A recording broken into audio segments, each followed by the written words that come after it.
السلام علیکم ورحمۃ اللہ وبرکاتہ۔ دین کی دعوت دینے سے زیادہ اہم یہ بات ہے کہ دعوت دینے والا کون ہے اور اس کا انداز کیا ہے۔ دعوت دینے والا اگر خود اس پہ عمل پیرا ہے تو اس کی بات کا اثر اور ہے، اور اسی طرح دعوت دینے والے کی نیت جو ہے وہ کیا ہے۔ بہت سارے داعی ہوتے ہیں، اللہ تبارک و تعالیٰ مجھے اس فتنے سے محفوظ رکھے کہ جو گفتگو کرتے ہیں تو ان کی گفتگو کا مقصد جو ہے وہ عوام کے اندر اپنی مقبولیت میں اضافہ کرنا ہوتا ہے، اپنی شہرت میں اضافہ کرنا ہوتا ہے۔ تو اس قسم کی گفتگو سے مقبولیت اور شہرت میں اضافہ تو ہو سکتا ہے، لیکن اس کے اثرات کم ہوتے ہیں۔ اللہ تبارک و تعالیٰ سب پہ کرم فرمائے۔ اور اس کے بعد جو چیز انتہائی اہم ہے جس موضوع پہ آج میں گفتگو کرنا چاہتا ہوں وہ یہ ہے کہ آدمی اب اس چیز کو کس انداز میں پیش کر رہا ہے۔ اللہ تبارک و تعالیٰ ارشاد فرماتا ہے ادعو الی سبیل ربک بالحکمہ، کہ جب تم لوگوں کو اللہ تبارک و تعالیٰ کے دین کی طرف دعوت دینے لگو، جب تم لوگوں کو بھلائی کی طرف دعوت دینے لگو، جب تم لوگوں کو اچھائی کی طرف دعوت دینے لگو، تو سب سے پہلے یہ ہے کہ انسان عقل سے، حکمت سے، دانائی سے کام لے کہ میں اس چیز کو کتنے اچھے انداز میں پیش کرتا ہوں۔ میں اس کی مثال ایسے بھی دے سکتا ہوں کہ کھانا جو ہے وہ آپ نے کسی مہمان کو پیش کرنا ہے، اس کے پیش کرنے کے مختلف انداز ہو سکتے ہیں۔ اسی طرح سلاد ہے، سیلڈ ہے، آپ اس کو پیش کرنے کے کاٹ کے یوں ہی رکھتے۔ ایک طریقہ یہ ہے کہ سیلڈ کو کاٹا ہے، اس کو خوبصورت طریقے سے پلیٹ میں سجایا گیا ہے، اس کو ایک پھول بنا دیا گیا ہے۔ اسی طرح کھانا جو ہے وہ ٹرے کے اندر پیش کیا جا رہا ہے، اس کے اوپر جو ہے وہ کور کیا گیا ہے اس کو۔ یہ تمام چیزیں جو ہے یہ پیش کرنے سے، جس طرح کھانا پیش کرتے وقت انسان جو ہے وہ اگر اچھا انداز اختیار کر لے تو وہی کھانا جو ہے وہ مہمان اس میں بہتر طریقے سے اپنی عزت محسوس کرتا ہے۔ اسی طرح اللہ تبارک و تعالیٰ کا دین ہے کہ اس کو ہم نے کس انداز میں پیش کرنا ہے، کون سے الفاظ کا چناؤ کرنا ہے، کیسے دلائل دینے ہیں، کیسے پیار، محبت اور دوسرے کی عزت نفس کا خیال کرتے ہوئے۔ اگر داعی جو ہے وہ اس انداز میں گفتگو کرتا ہے کہ اس کا سامع جو ہے جس سے وہ گفتگو کر رہا ہے، گفتگو سننے کے بعد وہ خاموش ہو جاتا ہے اور گفتگو کرنے والا اس پہ غالب ہو جاتا ہے، تو آپ نے مسکت دلائل دیے۔ بڑی ایک صلاحیت ہے یہ بھی، لیکن اس سے آگے صلاحیت یہ ہے کہ آپ نے ایسی گفتگو کی کہ گفتگو سننے والا جو ہے اس کی عزت نفس کو بھی کوئی نقصان نہیں پہنچا، اس نے خوشی محسوس کی، اس نے محسوس کیا کہ یہ آدمی میری عزت کر رہا ہے، اور پھر اس کے دل میں آپ کے لیے ایک احترام اور محبت پیدا ہوئے، اور پھر اب وہ صرف خاموش نہیں ہو گیا بلکہ مطمئن ہو گیا ہے، اور اس کے دل میں نور یقین پیدا ہوا۔ جو طریقہ جو ہے کہ آدمی وہ دوسرے پہ اپنی رائے کو مسلط کرنے کی کوشش کرتا ہے، اگر دلائل میں کمی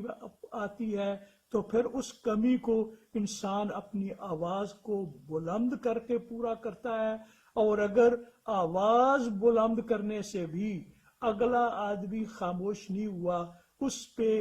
گفتگو کرنے والا حاوی نہیں ہوا، تو پھر وہ ہاتھ پاؤں چلانا شروع کر دیتا ہے، اور اگر ہاتھ پاؤں چلانے سے بھی جو ہے وہ اس کا کام نہیں بنا تو اب وہ انتہائی غضبناک ہو جاتا ہے، اور حتیٰ کہ بعض اوقات انسان جو ہے وہ جب دیکھتا ہے کہ میری گفتگو کا اثر نہیں ہو رہا تو وہ اللہ معاف کرے وہ گالیاں تک دینے پہ آ جاتا ہے، جگڑنے پہ جو ہے وہ آ جاتا ہے، ہاتھا پائی پہ آ جاتا ہے۔ تو اللہ تبارک و تعالی ارشاد فرماتا ہے ادعو الی سبیل ربک، جب تم اللہ تبارک و تعالی کے دین کی دعوت دے رہے ہو تو اس کا مقصد اپنی ذاتی برتری، اپنی ذاتی مقبولیت، اپنی ذاتی شہرت میں اضافہ نہ ہو،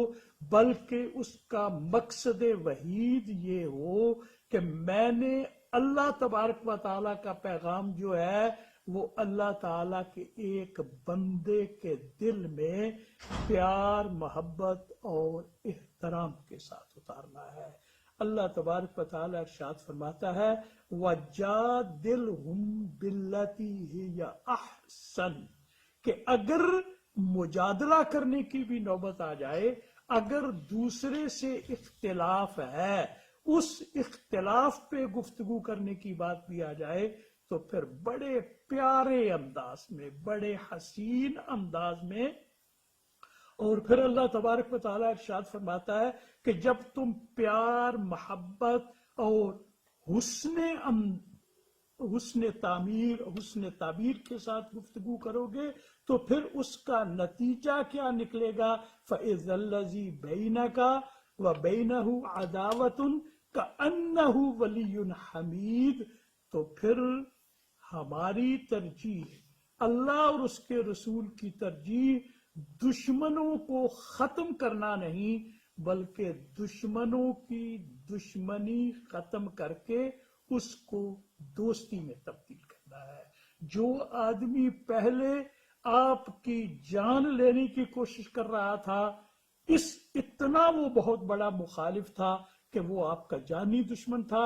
آپ نے اس سے پیار، محبت کے ساتھ گفتگو کی، اس کا نتیجہ یہ نکلا کہ اب وہ آپ پہ جان قربان کرنے کے لیے تیار ہے۔ دشمن کی دشمنی کو ختم کر کے دوستی میں تبدیل کیا۔ ہمارے اندر جو ہے وہ اس وقت بہت سارے اختلافی معاملات چل رہے ہیں، ان اختلافی معاملات میں ہماری دو حیثیتیں ہیں۔ ایک تو یہ ہے کہ بھئی ہر آدمی کا ایک پیر ہے، ہر آدمی کا ایک استاد ہے، ہر آدمی کا ایک رہبر ہے، وہ ہم بہت سارے جو ہے وہ اپنے اپنے پیر، اپنے اپنے استاد، اپنے اپنے رہبر کے ساتھ چل رہے ہیں، اور وہ جو بھی فیصلے کر رہے ہیں،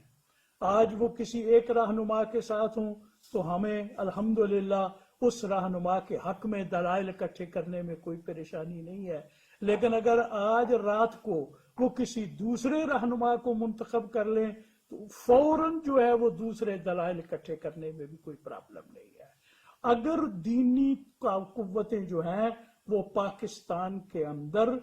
جب تک متحد نہیں ہوتی، اس وقت تک پاکستان کے اندر جو ہے وہ سیاست کے اندر دین کی کامیابی کا کوئی امکان نہیں ہے، اور اس کے اتحاد فوری طور پر تو ممکن نہیں ہے، لیکن کم از کم جنگ بندی تو کی جا سکتی ہے۔ کم از کم ہم یہ تو کر سکتے ہیں کہ ہمارے جتنے بھی اکابر ہیں، ہمارے جتنے بھی رہنما ہیں،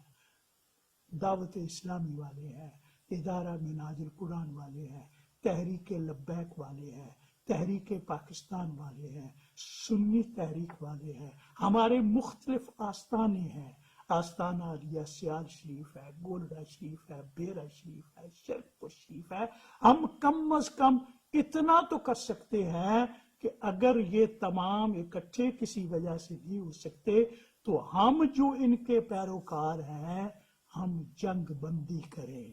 ان بزرگوں کے خلاف جو ہے وہ ہم زبان درازی نہ کریں۔ کل اللہ تبارک و تعالیٰ کے دربار میں مجھے یقین ہے کہ یہ تمام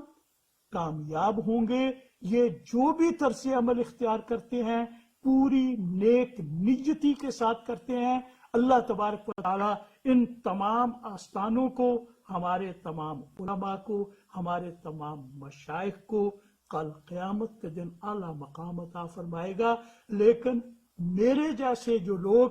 ان کی کردار کشی میں لگے ہوئے ہیں، ان کی غیبت میں لگے ہوئے ہیں، ان کے بارے میں زبان درازی کرتے ہیں، ان کے بارے میں طرح طرح کی نامناسب گفتگو کرتے ہیں، اللہ تبارک و تعالی ہمیں ہدایت عطا فرمائے۔ میں سمجھتا ہوں کہ اگر میں ایسا کر رہا ہوں تو مجھے قیامت کے دن پوری نیک نیتی کے باوجود بہت سی مشکلات کا